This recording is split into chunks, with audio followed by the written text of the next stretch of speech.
Hi, lucky people are happy. Happy people get lucky. Happy people are more successful. Today is 2nd of June 2021. Let us have a quick discussion of all these important topics. Rapid जी के yesterday questions के answers हैं। Minimum age president of India बनने की है 35 साल और कोई भी अपर एज लिमिट नहीं है। वराह मिहिर ने लिखा है पंच सिद्धांतिका। तोक चांची वाइल्ड लाइफ सेंचुरी झारखंड में है। मध्य प्रदेश में है भीम बैठका रॉक शेल्टर्स।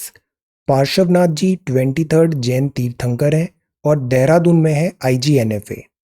आज के सवाल है डल लेक अभी काफी न्यूज में है। ये सिचुएटेड है which city town of Jammu and Kashmir. One stop centres एक फ्लैगशिप स्कीम है विच यूनियन मिनिस्ट्री की। Which ministry is associated with the new social media rules. अभी काफी दिन से हम ये देख रहे हैं किस मिनिस्ट्री ने इसको रिलीज किया है। विच Indian state is the top recipient FDI का इक्विटी इनफ्लो का ड्यूरिंग 2020-21 में। कौन सा राज्य FDI मैग्नेट। गवर्नमेंट ने अभी रेज किया था सब्सिडी डैप फर्टिलाइजर में बाय 140%। ये जो DAP है इसका फुल फॉर्म क्या होता है, what does DAP stands for. Satpura tiger reserve है, ये अभी tentative list of UNESCO world heritage site में इंक्लूड किया गया है। This is located in which Indian state. So these are 6 questions for today. आज की वोकैबुलरी है अफोरिज्म। अफोरिज्म का मतलब होता है कंसाइज ट्रुथ है, सेइंग है, मैक्सिम है। Action speak louder than words, so this is aphorism. Hold back मतलब आप खुद ही को स्टॉप करके रखे हो। To stop your self from doing और सेइंग समथिंग। आपको प्रिपरेशन करना है, एग्जाम की तैयारी करना है, but for some reasons you are holding your self back. Don't hold your self back. Come across का मतलब होता है टू मीट और फाइंड बाय चांस।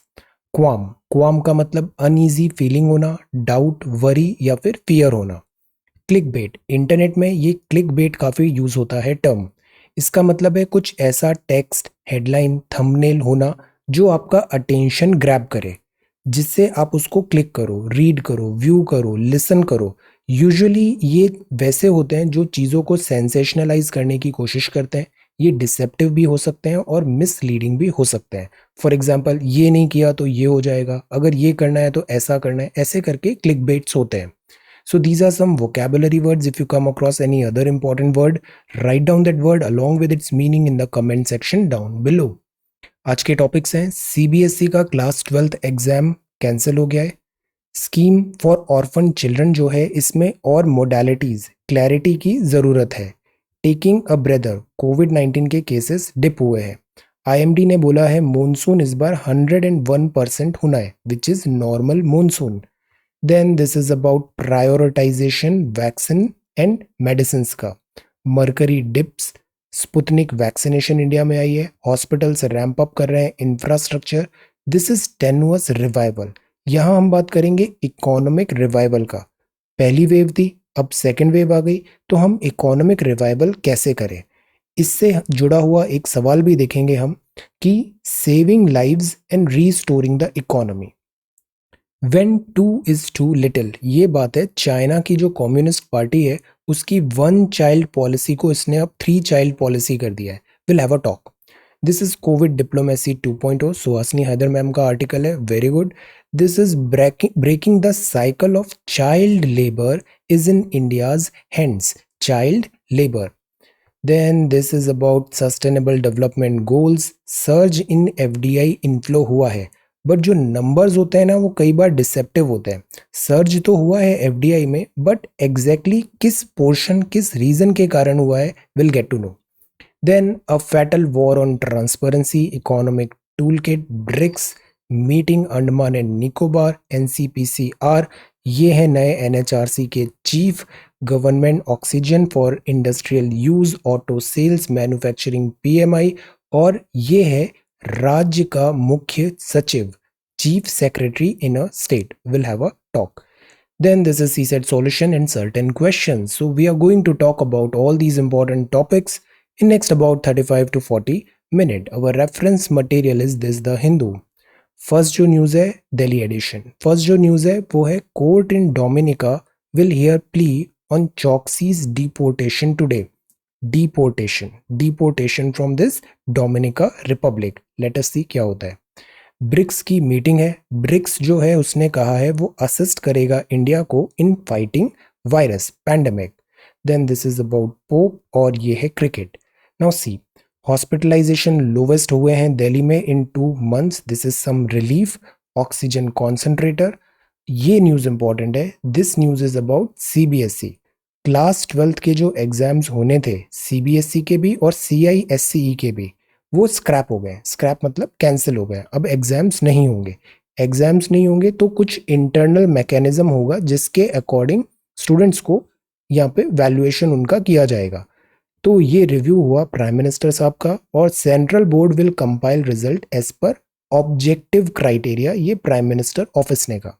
सी, जो सेकेंड वेव है, सेकेंड वेव ने मोस्टली से 30, 40, 50s वाले लोगों को इम्पैक्ट किया। जो फर्स्ट वेव थी वो 60+ में ज़्यादा इम्पैक्ट था। अभी थर्ड वेव का भी खतरा है। थर्ड वेव ऐसा बोल रहे हैं कि हो सकता है वो चिल्ड्रन और यंगस्टर्स को ज़्यादा इम्पैक्ट करे। Let us see, these are all speculation, panic नहीं करना है। बट द पॉइंट इज, हम ऐसे टाइम पे क्या एग्जाम्स कंडक्ट कराएं? एग्जाम्स कंडक्ट कराना एक रिस्की अफेयर हो सकता है। तो सी, सारी पॉलिटिकल पार्टीज में सब में कंसेंसस है कि सेफगार्ड करना चिल्ड्रन को ज़्यादा इंपॉर्टेंट है। Assessment will be made as per well defined objective criteria in a time bound manner, because exams भी ज़रूरी है। 12th जो होता है वो स्कूल लाइफ का फाइनल ईयर होता है, फाइनल क्लास होती है। तो इसके बाद आपका फिर कॉलेज और सीनियर लाइफ स्टार्ट होती है। सो 12th का एक वैल्यूएशन ऑब्जेक्टिव क्राइटेरिया होना ज़रूरी है। इसी के बेसिस पे फिर कॉलेज एडमिशन्स और दूसरी चीज़ें होंगी। CBSE will give student the option to take exam later. कुछ स्टूडेंट्स अगर बाद में एग्जाम्स लेना चाहते हैं, देना चाहते हैं, तो वो भी पॉसिबल है। अभी जो बात है वो केवल सीबीएसई बोर्ड एग्जाम्स की है। जेई और नीट पे अभी कोई डिसीजन नहीं हुआ है। सो for now this is the news कि सीबीएसई का जो क्लास 12th का एग्जाम है वो हो गया है cancel. Give details on scheme for orphan children. Orphan children, supreme court ने कहा orphan children why? Because again कोविड-19 सेकेंड वेव के कारण अगर पेरेंट्स इनके नहीं है तो वो बच्चे जो ऑर्फन हुए हैं उनकी जिम्मेदारी हम सबकी कलेक्टिव रिस्पॉन्सिबिलिटी है। तो इसके लिए आया पीएम केयर्स स्कीम, जिसमें उनके स्कूल एजुकेशन, उनका हेल्थ का, उनको कुछ 10 लाख रुपए का ऐसे करके कुछ फीचर्स दिए उन्होंने, जो एक ब्रीफ दिया कि पीएम केयर से will take care of these orphan children. But इसकी जो फाइन डिटेल्स है ना वो अभी नहीं है। दैट इज वाई अभी हमने इसको नोट प्रिपेयर नहीं किया और ज़्यादा डिटेल में बात नहीं कर रहे। For now we just know कि there is this scheme. Centre ने प्रॉमिस किया है कि वो मैकेनिज्म शेयर करेगा। तो इसीलिए अभी इसके प्रो कॉन्स को डिस्कस करने की ज़रूरत नहीं है। Let us for now just know कि देयर इज सच स्कीम। इसकी जो मोडालिटीज़ हैं पीएम केयर्स स्कीम की, फंड करें एजुकेशन, वेलफेयर करें चिल्ड्रन का। ये जो है ऑर्फन जो है पैंडेमिक में हुए हैं, need to be worked out. तो सरकार ने खुद कहा है कि जो फाइन डिटेल्स हैं वो अभी आए नहीं है। Let's wait for some time, इसके बारे में तब हम डिस्कशन करेंगे। Then this is about taking a breather. Why? Because of कोविड-19 के केसेस थोड़े कम हुए हैं। Much needed break. Otherwise health care workers पिछले कुछ टाइम से बहुत ज़्यादा स्ट्रेच्ड हो गए थे। केसेस जैसे हमारे 4 लाख पर डे केसेस आ रहे थे, अभी अराउंड 1.29 आए। So there is some relief. This is IMD increases monsoon rain outlook to 101%। अब सी, मॉनसून जो है ये इंडिया का गॉड है, मॉनसून। तो मॉनसून अगर टाइम पे आता है तो इससे जो हमारी फसल है वो खराब नहीं होगी।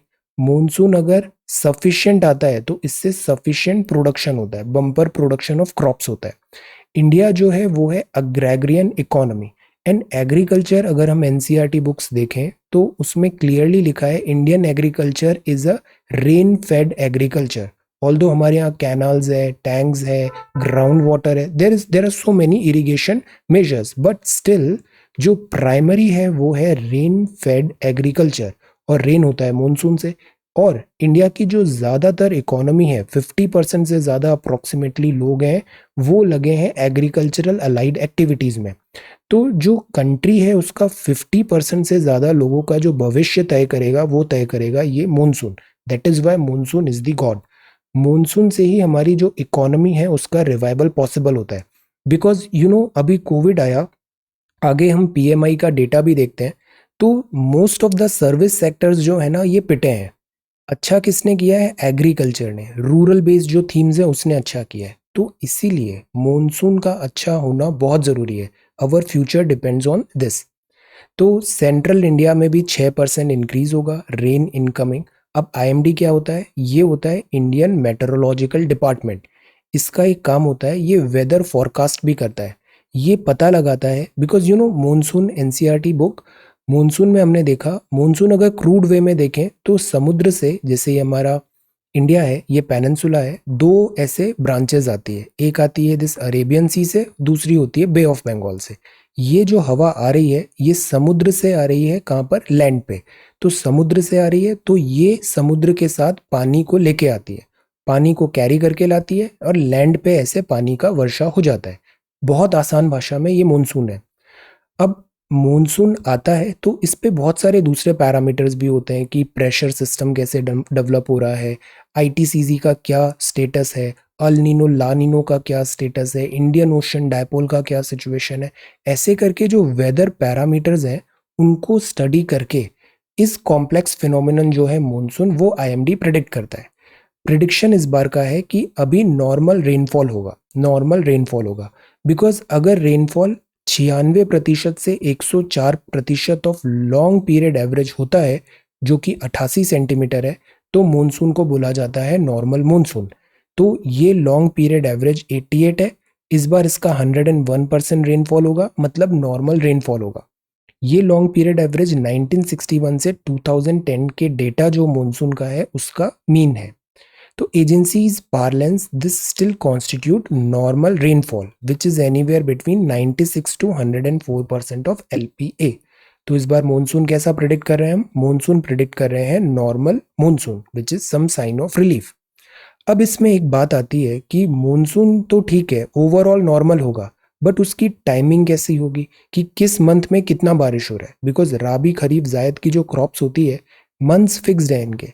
तो किस मंथ में कितना बारिश हो रहा है, ऐसा तो नहीं कि पूरा पानी एक साथ आ गया फिर एक महीने तक कुछ पानी नहीं आया, सूखा पड़ गया, तो इस केस में फसल को नुकसान हो जाता है। तो इसीलिए जो डिस्ट्रीब्यूशन है रेनफॉल का मंथ्स के अलोंग और जोग्राफिकल रीजन के अलोंग, ये भी प्रॉपर होना चाहिए। अदरवाइज क्लाइमेट चेंज के कारण ये डिस्ट्रीब्यूशन भी इम्पैक्ट हो रहा है कि ओवरऑल तो 100 यूनिट पानी आया बट सारा पानी से अगस्त में ही गिर गया, तो ये हार्मफुल है। सारा पानी किसी थोड़े से जोन में ही गिर गया, नो। डिस्ट्रीब्यूशन होना चाहिए वेल डिस्ट्रीब्यूटेड, मंथ्स के अलोंग और एरिया के अलोंग। तो ये ज़रूरी है कि आईएमडी फोरकास्ट तो कर रहा है कि नॉर्मल मानसून हो, बट जो क्रिटिकल एस्पेक्ट्स हैं जैसे इंडिया की डिजास्टर प्रिपेयर्डनेस या फिर कहाँ पर कितना पानी गिरेगा, म्यूनसिपल ब्लॉक लेवल प्लानिंग उसके अकॉर्डिंग करें, वरना हमारे शहर डूब जाते हैं थोड़ी सी बारिश होती है। ये जो फाइन डिटेल्स हैं, फाइन पैरामीटर्स हैं, इन पे भी आईएमडी को कुछ करना चाहिए एग्रीकल्चरल प्लानिंग और अर्बन प्लानिंग में। सो दिस इज इम्पॉर्टेंट। मानसून, अब जैसे जून आ गया है, थोड़े टाइम पे अभी हम बहुत सारे आर्टिकल्स मानसून के पढ़ने हैं। ये जो मानसून टॉपिक है ना, ये बहुत अच्छे से प्रिपेयर करना है। अभी कुछ ही दिनों में इस पे हम 2-3 बार आंसर राइटिंग भी करेंगे। मानसून, इंडियन ओशन डायपोल हमने कुछ ही टाइम पहले किया है रिवाइज। एनसीईआरटी में भी monsoon chapter, monsoon is very very very important for all examinations. So this is monsoon.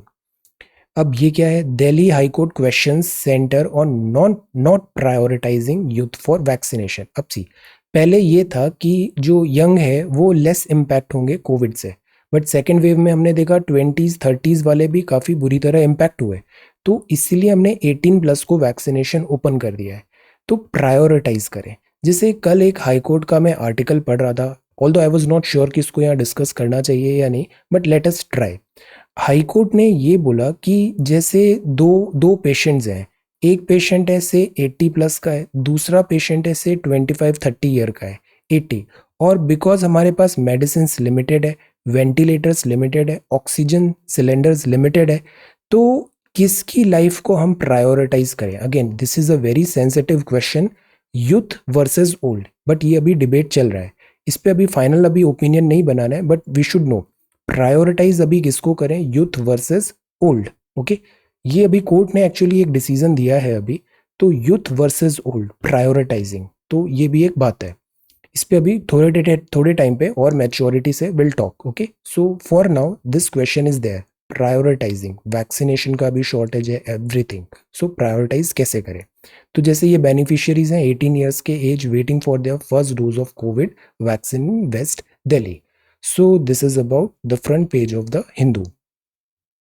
अब आगे बढ़ते हैं। ये जो नेक्स्ट है, mercury dips after overnight thunder storm. Mercury dips का मतलब होता है टेम्परेचर फॉल हुआ, some relief because of this thunder storm. Cancelling class 12 examination एक बिग रिलीफ है, बट कुछ स्टेट्स आर नॉट हैप्पी कि एग्जाम्स कैंसिल हो रहे हैं। Delhi reports lowest hospitalisation due to covid in over 2 months, some science of relief. Positivity rate remains below 1% for second day, good. इसका मतलब है वैक्सीनेशन भी वर्क कर रही है और इन्फेक्शन का स्प्रेड अभी इतना हो नहीं रहा है। Hospitals are ramping up infrastructure. Government allows home delivery of alcohol via mobile app, websites, priorities. ये जैसे अल्कोहल होता है ना, ये राज्य सरकार की जो इनकम है उसका एक बहुत बड़ा चंक यहाँ से आता है, अल्कोहल से। तभी जो अल्कोहल की पॉलिसी होती है ना, उस पर राज्य सरकार बड़ी सेंसिटिव होती है। अल्कोहल तभी उन्होंने जीएसटी में नहीं लिया है, दिस इज द थिंग। काफ़ी रेवेन्यू यहाँ से जनरेट होता है। Then this is north east, और ये नेक्स्ट पेज है, biggest lot of Sputnik. Sputnik कहाँ की वैक्सीनेशन है, रशिया की, लैंड्स इन इंडिया। तो ये अभी थर्ड वैक्सीनेशन है अलोंग विद कोवैक्सिन, कोविशील्ड और स्पुतनिक, जो इंडिया में लगाई जाएगी। Shot in the arm, shot in the arm, इसका क्या मतलब है आप बताओ, shot in the arm. Then ये सब ना फ्रेजल वर्ड्स होते हैं, ये भी हमें जानकारी होनी चाहिए। इससे जो हम लिखते हैं और बोलते हैं ना, तो राइटिंग थोड़ी क्रिस्प हो जाती है, कम शब्दों में हम ज़्यादा चीज़ें बता पाते हैं, अट्रैक्टिव राइटिंग लगती है। So learn this is tenuous revival, creating jobs and boosting incomes along with vaccination can sustain the economy. ये लाइन याद रखना है हमें, ये एग्जैक्टली ऐसे ही, जॉब्स क्रिएट करें, इनकम बढ़ाएं और साथ ही साथ वैक्सीनेशन लाएं। केवल यही एक सॉल्यूशन है to sustain the economy, revival का। अब सी कुछ अगेन फिगर्स आए हैं, डेटा आया है, जैसे एनएसओ का डेटा आया कि जीडीपी में इतना ग्रोथ होना था बट हुआ नहीं। सेक्शन वाइज डेटा आया, ज़्यादातर जो सेक्टर्स हैं वो पिटे हैं जीडीपी के। Mining, quarrying, worst hit contact intensive omnibus services, category of trade, hotels, transport, communication. See ये क्या है, ये सर्विस सेक्टर है। अब इकोनॉमी में भी ऐसे सेक्टर्स होते हैं, मैन्युफैक्चरिंग होता है और एक होता है सर्विस। सर्विस मतलब सेवा, जैसे आप होटल में जा रहे हो वो सर्विस है। Transportation is a service, communication, broadcasting, trade. तो हमारी जो इकोनॉमी है ना, वो मैन्युफैक्चरिंग, ऑल्दो हमने ट्राई काफ़ी करते हैं मैन्युफैक्चरिंग को बूस्ट मिले, but predominantly our economy is service based economy. जब से 1991 एलपीजी रिफॉर्म्स आए थे, तो एलपीजी रिफॉर्म्स के बाद क्या हुआ कि हमारी इकोनॉमी सर्विस सेक्टर ज़्यादा बूम हुआ, और जबकि जो एग्रीकल्चर होना था या फिर मैन्युफैक्चरिंग होना था वो रिलेटिवली इतना ज़्यादा बूस्ट नहीं मिला। So our economy is predominantly service based economy, और सर्विस बेस्ड इकोनॉमी ही यहाँ पे पिटी है। एग्रीकल्चर, फॉरेस्ट्री, फिशिंग, ये कुछ सर्विसेज हैं जहाँ पे फुल ईयर ग्रोथ मिला हुआ है। So the whole idea is कि जो लॉकडाउन लगता है, लॉकडाउन लगाने से हम कोविड-19 को तो कर्ब करते हैं, but at what cost. Cost जो होती है वो होती है इकोनॉमिक कॉस्ट। मैन्युफैक्चरिंग एक्टिविटी बंद होती है, सर्कुलेशन ऑफ मनी बंद होता है, circulation of goods and services बंद होता है, तो उससे इकोनॉमी में डिक्लाइन आता है, इकोनॉमी डिप करती है। और जितना भी डेटा अभी आया है वो सब यही बता रहा है। अब अलग अलग हैं, जैसे आगे मूडी ने अलग डेटा बताया, आरबीआई ने अलग डेटा बताया, एनएसओ ने अलग डेटा बताया।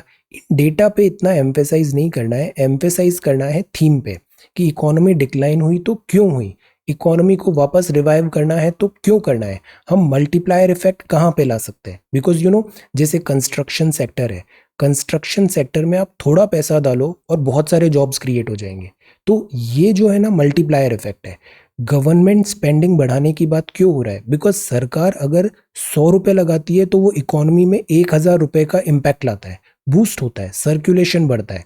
प्राइवेट सेक्टर जो है इसका कॉन्फिडेंस अप करना ज़रूरी है, बिकॉज प्राइवेट सेक्टर का जो इन्वेस्टमेंट है वो डिप हो रहा है, सेंटिमेंट्स डिप हो रहा है।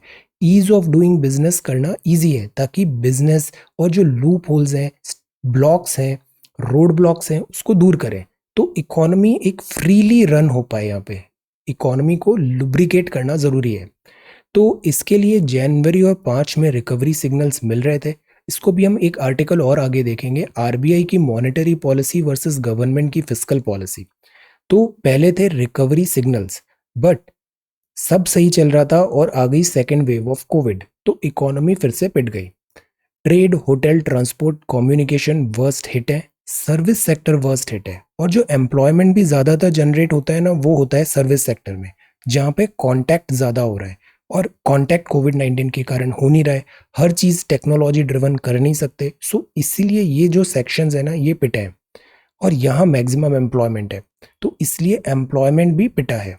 एग्रीकल्चर, फॉरेस्ट, फिशिंग में अपटेक है, private sector expenditure is essential.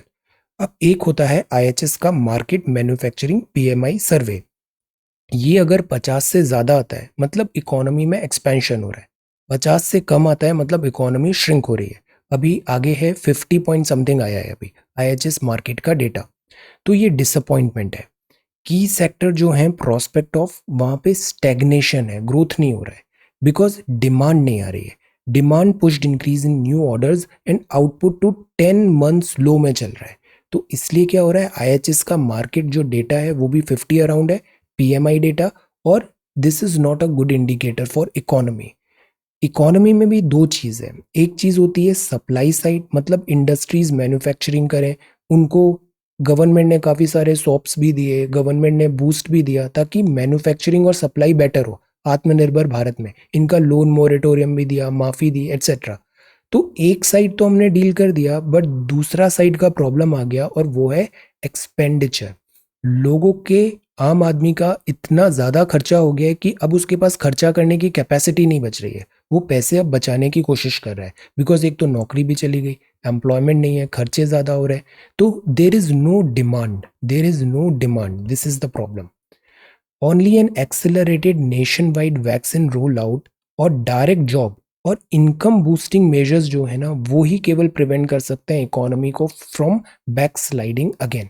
So this is a crude commentary कि इकोनॉमिक रिवाइवल, जैसे पहले बोल रहे थे ना वी शेप्ड, इस बार वी शेप तो नहीं होना है, it is going to take a very long time to recover.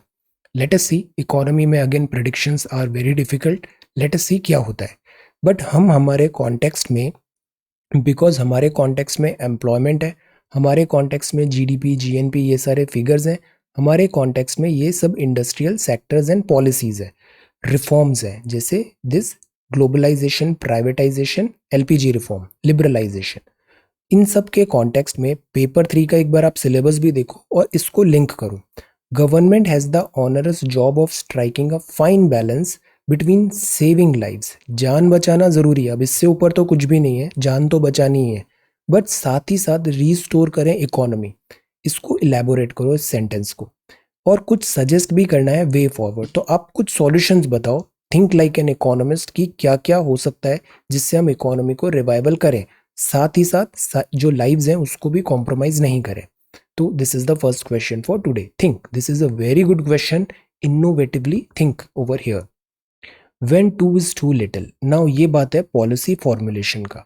Economy में ही हम देखते हैं प्राइमरी सेक्टर जॉब्स होते हैं, सेकेंडरी सेक्टर जॉब्स होते हैं, टर्जरी होता है, फिर क्यूनरी एक्टिविटीज होती है, डिसीजन मेकिंग जो होता है वो टॉप में होता है, डिसीजन मेकिंग, पॉलिसी फॉर्मुलेशन।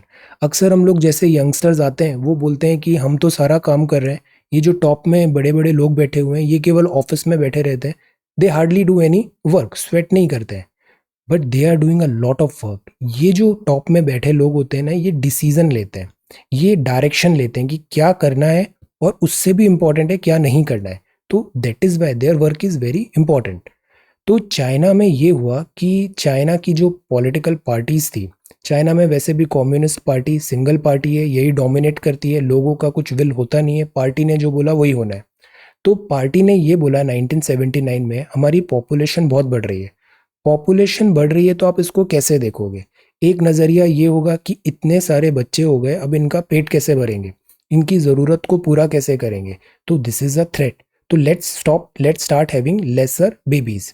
तो ये चाइना की थॉट प्रोसेस थी 1979 में कि हमारे पास फूड रिसोर्सेज कम है, हमारे पास गरीब कंट्री है चाइना उस टाइम पे, तो हम लेंगे वन चाइल्ड पॉलिसी, ज़्यादा पॉपुलेशन नहीं करना है वरना हम उसको सस्टेन नहीं कर पाएंगे।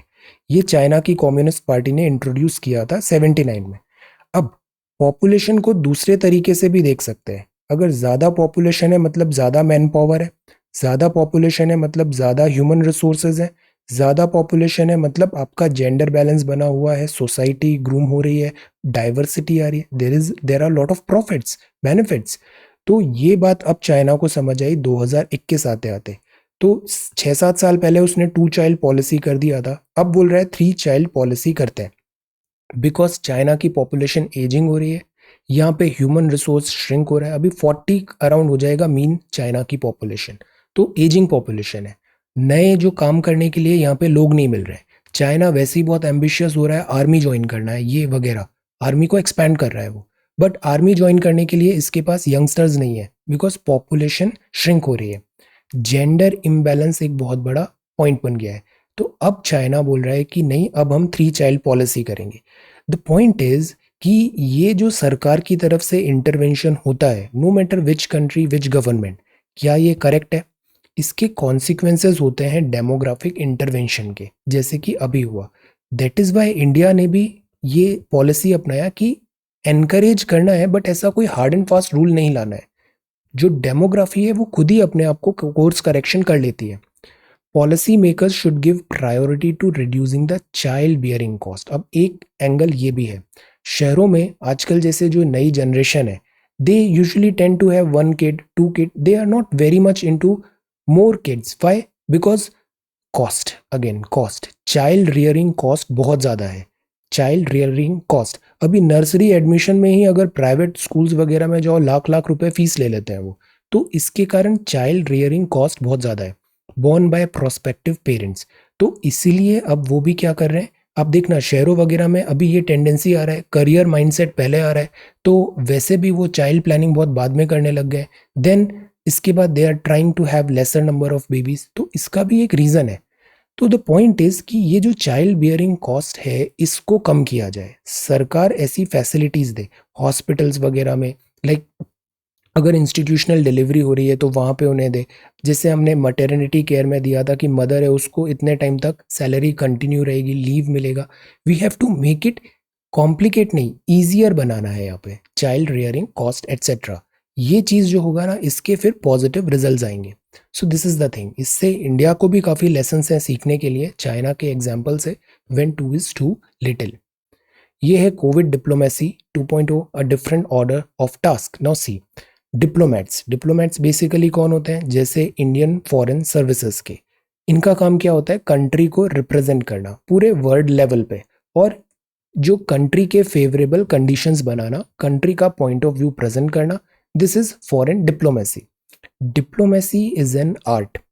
Indian diplomacy will have to handle the fallout of the vaccine collapse and bio research regulation। कुछ ही टाइम पहले, 2-3 महीने पहले, हम डिप्लोमेटिक फ्रंट पे बड़ा अच्छा कर रहे थे। रोज हम बात करते थे वैक्सीन, मैत्री का etcetera. Our this diplomats were doing a wonderful job. But अचानक चैलेंज आ गया कोविड वेव का, और हम वैक्सीनेशन सप्लाई अचानक से अब नहीं कर पा रहे हैं बिकॉज हमें खुद को बहुत ज़्यादा शॉर्टफॉल हो गया। तो डिप्लोमेसी जो है ना, अब इसको भी ट्वीक करना पड़ेगा बिकॉज डिप्लोमेट्स जो है इनको इंडी एंड कंट्री को डिफेंड करना है, तो उनको अपनी पॉलिसीज भी अब डिफर करनी पड़ेगी, अपडेट करनी पड़ेगी। जैसे मेडिकल सप्लाईज का एक्सेस हुआ, ये जो है हमने देखा ग्लोबल एड्स काफ़ी सारी आई इंडिया में। सिंगापुर ने विद इन आवर्स हमारे को ऑक्सीजन सिलेंडर्स भेजे, यूएस ने एड्स भेजा, फ्रांस ने बहुत सारे ऑक्सीजन कॉन्सेंट्रेटर एटसेट्रा भेजा। तो मेडिकल सप्लाईज का जो कोऑर्डिनेशन हुआ, इसमें इंडियन डिप्लोमेट्स ने बड़ा अच्छा काम किया। कोऑर्डिनेट करें वैक्सीन मैन्युफैक्चरर से कि कैसे वैक्सीनेशन ज़्यादा इंडिया में आए, हैंडल करें पेटेंट्स जैसे आईपीआर रिलेटेड इश्यूज थे, और जो डिप्लोमेटिक फॉलआउट्स हुए उसको भी वो मैनेज करे। जैसे क्या हुआ, हमने भूटान को बहुत सारे वैक्सीनेशन दिया, भूटान ने अपनी जनता को फर्स्ट डोज लगा दिया वैक्सीनेशन का। अब भूटान को सेकेंड डोज नहीं मिल रहा है बिकॉज हमारे पास ही वैक्सीनेशन नहीं है, तो हम भूटान को कैसे सप्लाई करें? तो भूटान को अब देखना पड़ रहा है चाइना की तरफ या दूसरे countries. So this is a kind of diplomatic fall out हुआ है हमारा। तो ऐसी चीज़ों को भी एड्रेस करना है। ट्रेस करें वायरस पाथवेज भी, जैसे वुहान वायरस है, चाइना का क्या रोल है, कंसेंसस बनाए यहाँ पे। अगर ये चाइना की गलती से ये वायरस हुआ है तो चाइना को पेमेंट देना चाहिए यहाँ पे, जो वर्ल्ड इकोनॉमी डैमेज जो हुआ है। दिस अकाउंटेबिलिटी सेट करना जरूरी है, इसमें डिप्लोमेसी का बहुत बड़ा रोल है। तो towards that end it is necessary to revamp 1972 biological weapon convention, Convention on Prohibition of Development, Production, Stockpiling of Bacteriological, Biological, Toxin, Weapons and their Destructions। ये बात है कि जो वायरस है कि ये बायोवॉर तो नहीं है। अभी कल ही एक न्यूज़ आया कि बर्ड फ्लू के भी नए नए केसेस आ रहे हैं चाइना में। तो मतलब अभी एक चीज़ तो हुआ नहीं और दूसरा भी आ रहा है। So this is a cause of worry. Institute and implementation body, तो यहाँ अकाउंटेबिलिटी हो, एक स्टैंडर्ड्स फॉलो हो, ये चीज़ है डिप्लोमेसी। अभी हम यूएन सिक्योरिटी काउंसिल के नॉन परमानेंट मेंबर हैं, डब्ल्यूएचओ एग्जीक्यूटिव बोर्ड में भी हैं। तो दिस इज द टाइम कि डिप्लोमेसी भी स्टेप अप करे और इंडिया के जो प्रोस्पेक्ट्स हैं, इंडिया के जो इंटरेस्ट है उसको आगे प्रोपेल करे। कोविड मिसमैनेजमेंट हमें करेक्ट करना ज़रूरी है, अपने खुद के हाउस को इन ऑर्डर लाना ज़रूरी है, सो दैट वर्ल्ड लेवल पे जो हमारा पोजीशन है वो हम आगे फ्यूल कर पाए। तो this is what is diplomacy 2.0, changing circumstances में। Then breaking the cycle of child labour is in India's hand, ये भी एक बहुत बड़ा चैलेंज है। चाइल्ड लेबर, सी एक रिपोर्ट है उसमें बताया है कि 152 मिलियन से ज़्यादा चाइल्ड लेबर है और इनमें से आधे जो है ना वो हैं हैजार्डस वर्क में लगे हैं। अगर बच्चा शुरू से ही इस हैजार्डस वर्क में लग गया तो उसका स्किल डेवलपमेंट नहीं होगा, एजुकेशन नहीं होगी, तो उसके लिए बड़े होके आगे के रास्ते बंद हो जाते हैं। वो विशियस सर्कल ऑफ पॉवर्टी में चला जाता है। इनकम्प्लीट एजुकेशन है और फिर उसको पुअर क्वालिटी जॉब्स ही मिलेंगे बिकॉज एजुकेशन उसकी कंप्लीट नहीं हुई, स्किल डेवलपमेंट एक्सपोजर उसे मिला नहीं। Large number of children India में वल्नरेबल रहते हैं, फिजिकल और साइकोलॉजिकल रिस्क होता है हेल्दी डेवलपमेंट का। तो इसीलिए ये जो चाइल्ड लेबर है, चिल्ड्रन राइट है, पॉक्सो है, इन सब चीज़ों पे हमें काफ़ी सिंसियरली वर्क करना चाहिए। ये 3 नाम दिए हैं, इनके नाम याद रखना है, MG NREGA, midday meal और राइट टू एजुकेशन। इन तीनों ने काफ़ी हेल्प किया है अर्बन और रूरल डिस्ट्रेस को दूर करने के लिए और चाइल्ड लेबर जैसी प्रॉब्लम को सॉल्व करने के लिए। बिकॉज अगर फैमिली ठीक है, फैमिली के पास पैसे हैं, तो फिर वहाँ पे बच्चों को स्कूल भेजा जाएगा बजाय नौकरी पे यहाँ पे लगाने के। तो इन अ वे दिस हेल्प्स। रेटिफाई करना जरूरी है इंटरनेशनल लेबर ऑर्गेनाइजेशन कन्वेंशन 138 182 2017 में जो किया। इंडियन गवर्नमेंट ने डिमॉन्स्ट्रेट भी किया एलिमिनेशन ऑफ चाइल्ड लेबर जो हैजार्डस ऑक्यूपेशन में। एक ये वेबसाइट है pencil.gov.in, इसमें बहुत सारा इंफॉर्मेशन अवेलेबल है about child labour etcetera. Have a look pencil.gov.in। Economic insecurity है, सोशल प्रोटेक्शन ज़रूरी है, रिड्यूस हो गई है हाउस होल्ड इनकम कम हो गई है।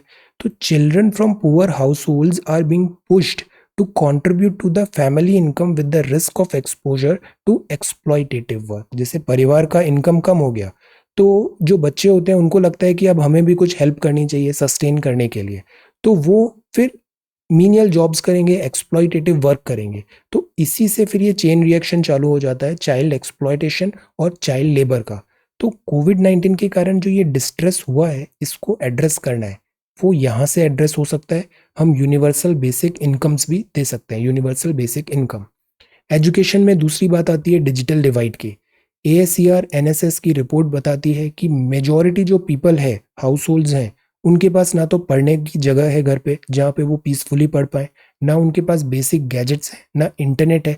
तो डिजिटल एजुकेशन के कारण डिजिटल डिवाइड है। एसडीजीज जो हैं उसको अचीव करना ज़रूरी है। Government, employers, union, civil society, organisation और इवन हर एक individual must rise and pledge take action against child labor as a part of UN's declaration of 2021 International Year of the Elimination of Child Labor। ये पूरा paragraph अच्छा है, note it down. Our actions today will determine the future of children tomorrow। Remember, our actions today will determine the future of children tomorrow। तो ये बात आती है children and SDGs. SDGs ये 17 इन नंबर है। No poverty, zero hunger, good health and wellbeing, quality education, gender equality, clean water and sanitation, affordable and clean energy, decent work and economic growth, industry, innovation, infrastructure, inequalities कम करें, sustainable cities and communities रखें, responsible consumption and production हो, climate action हो, life below water हो, life on land हो, piece justice strong institution हो, partnership for the goals हो। ये जो 17 अभी आपने नाम देखे ना, ये बहुत ज्यादा हाई यील्डिंग है। कोई भी सवाल आया, no matter what, ethics, GS 1 2 3 4, आप स्मार्टली ये इनमें से कोई एक ना एक एसडीजी वहां पे लगा सकते हैं। This is really high yielding, ये बड़ा हेल्प करता है। तो हमें एसडीजी में ये देखना है प्रश्न में कि discuss sustainable development goals linked with children.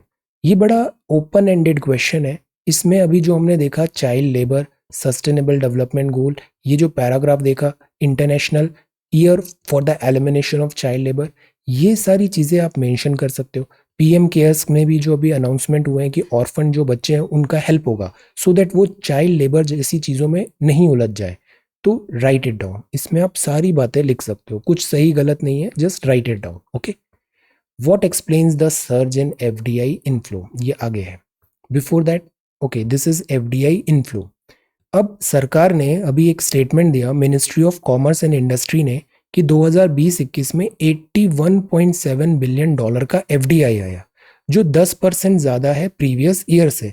तो ये तो बहुत बड़ी बात हो गई, इतना ज्यादा एफडीआई आया और वो 10% का राइज हुआ है, और वो भी कोविड-19 के टाइम पे। This is extra ordinary number, ministry of commerce and industry press में।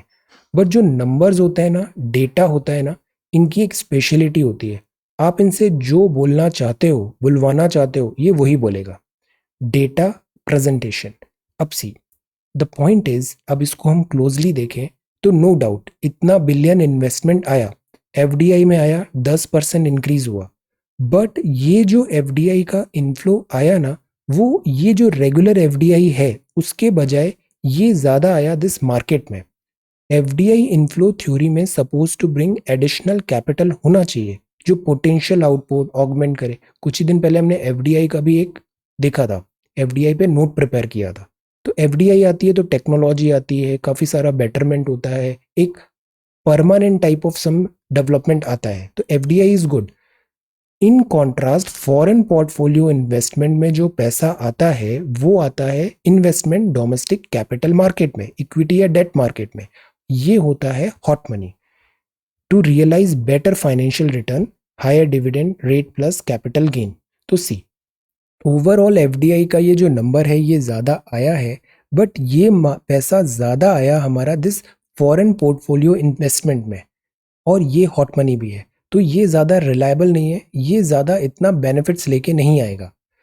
जो सर्ज हुआ है टोटल एफडीआई इनफ्लो में during pandemic, entirely explain by booming short term FII in capital market. तो ओवरऑल नंबर तो बढ़ा, बट ये रेगुलर एफडीआई के बजाय जो टेक्नोलॉजी वगैरह लेके आती थी, उसके बजाय इस पार्ट में short term FII capital market में यहां ज्यादा बूम आया, और इस बूम के कारण ओवरऑल नंबर 10% बढ़ गया, and not adding to fixed investment and employment creation.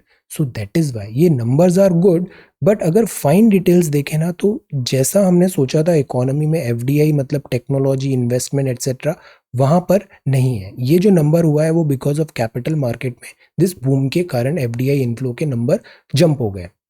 A fatal war on transparency, official secrecy act होता है। गवर्नमेंट बहुत सारी इंफॉर्मेशन डिस्क्लोज नहीं करती, बताती है ऑफिशियल सीक्रेसी है, तो उसका मिसयूज भी होता है। ये भी अगेन ब्रिटिशर्स के जमाने का एक्ट है। Reforms are necessary.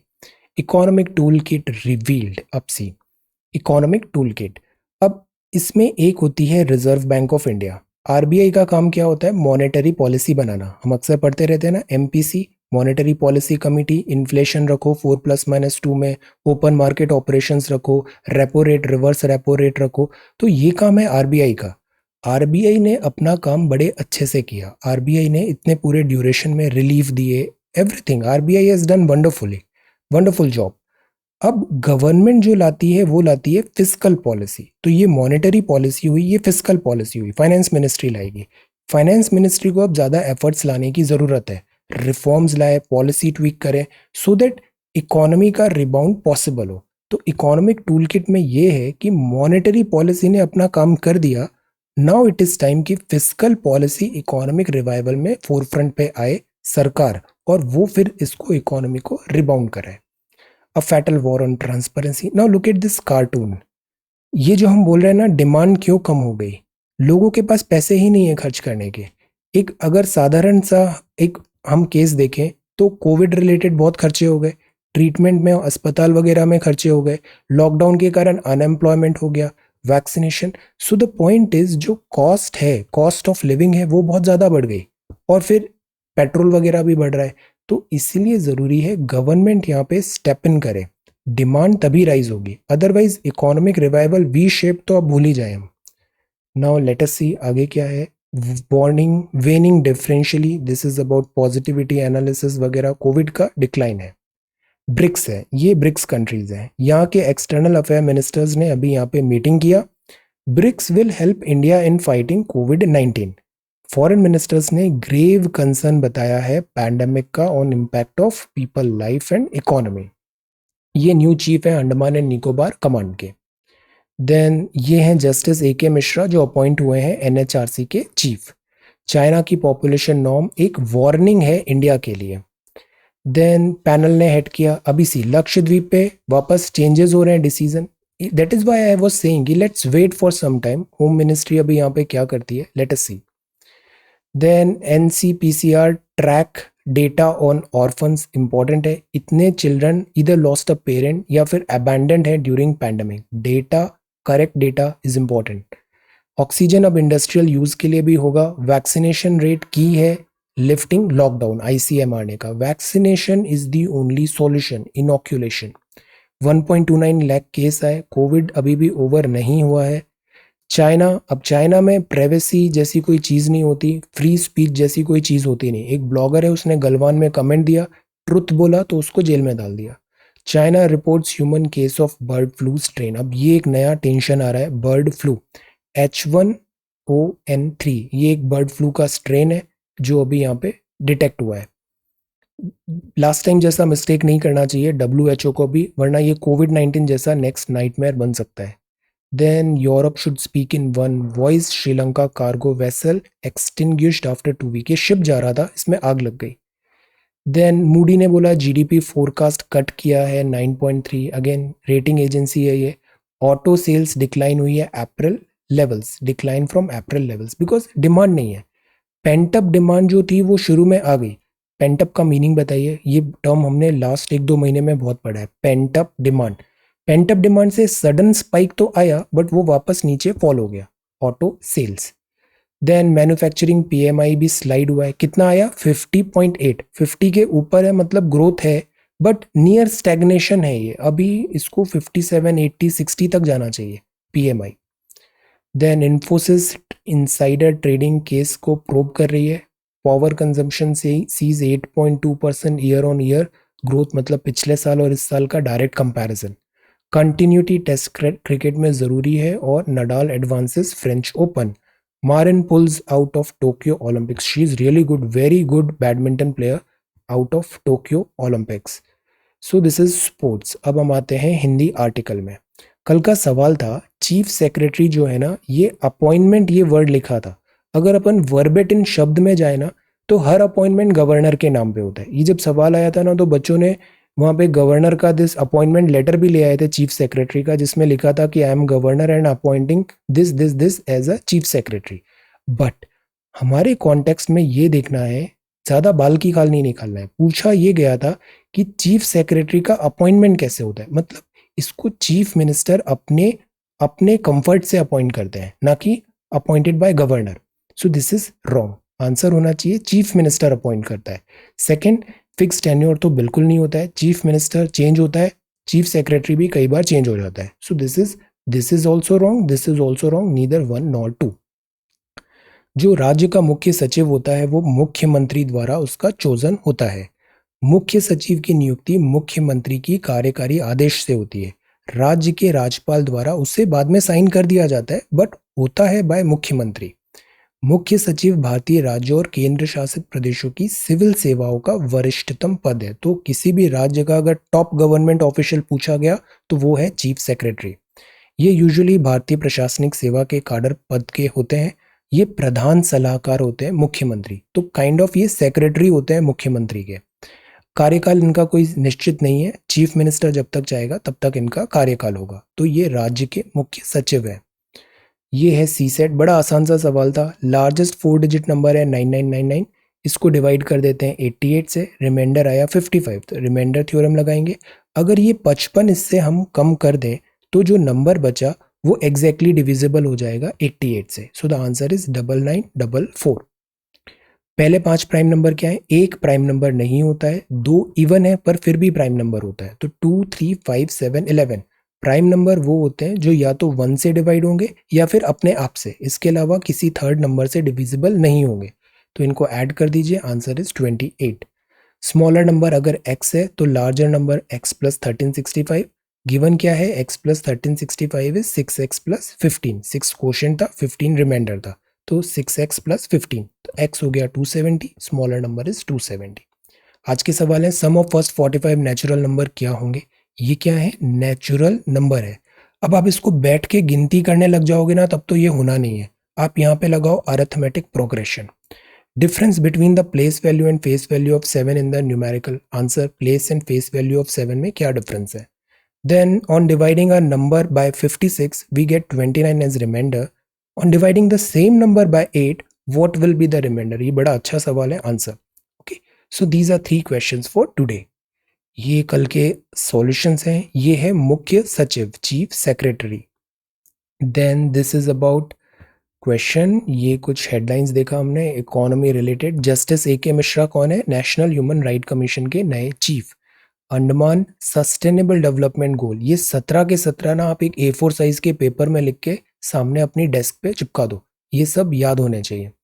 FDI inflow, this is the first question for today. Second question, और कोविड डिप्लोमेसी, ये पहला सवाल था। एक फाइन बैलेंस बनाए लाइव एंड इकोनॉमी में। टेनवर्स रिवाइवल, वैक्सीनेशन, इसको अभी हम कुछ ही दिनों में इस पे भी एक ओपिनियन बनाएंगे। अभी हाई कोर्ट का एक ऑब्जर्वेशन आया है। So this is 2nd of June 2021. Thank you so much for watching this video. Take care, study well and be safe.